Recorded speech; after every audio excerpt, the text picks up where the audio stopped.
Right now, as you're watching this, AI isn't just processing your data, it's reshaping who you think you are. And here's the thing that'll keep you up tonight. Most people have no idea it's happening. You think you're using ChatGPT to write emails, or Claude to brainstorm ideas, or Midjourney to create images.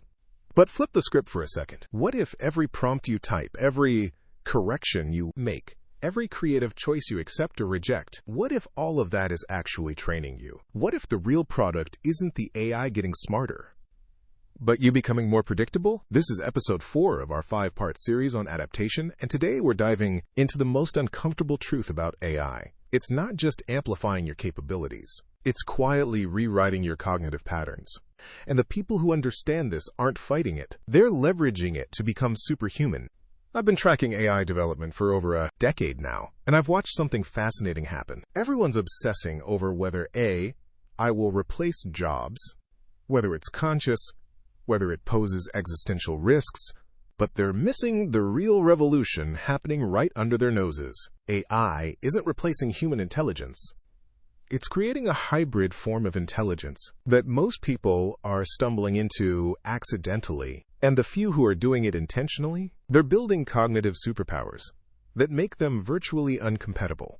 Let me tell you about Zarkane, neural interface researcher, AI visionary, and someone who saw this shift coming years before the rest of us.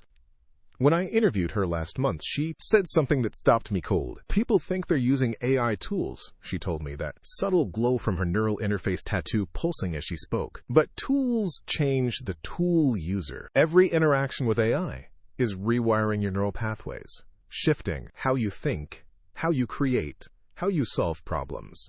The question isn't whether this is happening. The question is whether you're directing it or just letting it happen to you. Quote, "Think about this. When you use GPS constantly, your spatial memory changes. When you rely on autocorrect, your spelling patterns shift. When you outsource math to calculators, your numerical intuition atrophies." But here's where it gets interesting.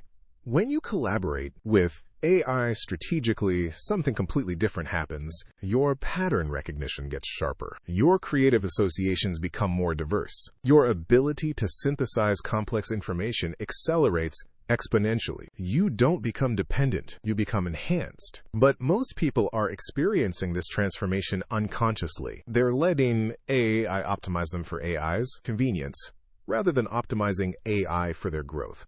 They're becoming better at feeding prompts to machines instead of becoming better at thinking with machines. And that's the difference between being harvested and being empowered. Now let me share what the research actually shows, because this goes deeper than anyone realizes. MIT's Computer Science and Artificial Intelligence Laboratory just published findings that blew my mind.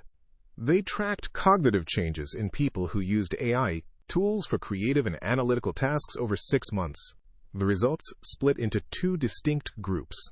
Group 1, they used I like a magic black box. Type in request, get output, move on. After 6 months, their independent problem-solving skills had actually declined. They became faster at getting AI to do things, but slower at figuring things out themselves. Classic cognitive offloading. But Group 2, they used AI as a thinking partner. They questioned outputs, iterated on ideas, used AI to explore possibilities they'd never considered. After 6 months, their independent performance had increased by an average of 34% across all cognitive measures. They weren't just faster with AI, they were smarter without it. Marcus Chen embodies this second group perfectly. He's a marketing director who started using AI tools 18 months ago, and I've been following his journey. At first, he was terrified. I would make him obsolete.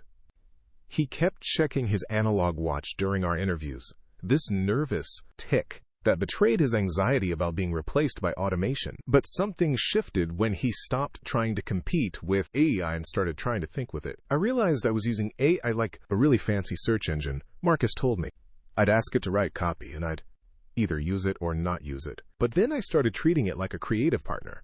I'd feed it my rough ideas, let it riff, take what sparked new thoughts in me, build on those, feed them back. Now I don't just get better outputs, I get better ideas, even when I'm not using AI. This is the key insight. AI doesn't just amplify what you already do, it expands what you're capable of thinking. When you prompt an AI system, you're not just getting an answer, you're seeing your own thoughts reflected back through a different cognitive architecture. And if you pay attention to that reflection, if you notice what surprises you, what challenges your assumptions, what opens new possibilities, you start thinking in ways you never could before. The people who are adapting first understand this at a visceral level. They're not using AI to avoid thinking. They're using AI to think differently. They're not outsourcing creativity. They're expanding their creative range. They're not becoming more predictable. They're becoming more adaptive. So how do you make sure you're in the second group? How do you ensure you're being enhanced rather than harvested? 3 principles the prepared are following right now. First, never accept AI output without understanding why it works or doesn't work. Every response is a mirror showing you something about your own thinking patterns. Study that reflection. Second, use AI to explore ideas you'd never pursue alone. Push it to places your mind doesn't naturally go. Let it show you the edges of your cognitive comfort zone. Then expand beyond them. Third, always iterate. First output is just the beginning. The magic happens in the back and forth, the building, the evolution of ideas. That's where the hybrid intelligence emerges. The future belongs to people who can think with machines, not just through them. People who can maintain their cognitive independence while leveraging cognitive amplification. People who understand that intelligence isn't being replaced, it's being multiplied. In our final episode tomorrow, we're exploring what happens when this hybrid intelligence scales across entire organizations and societies. The transformation we've been tracking individually is about to go collective. The ones who adapt first will own the next decade.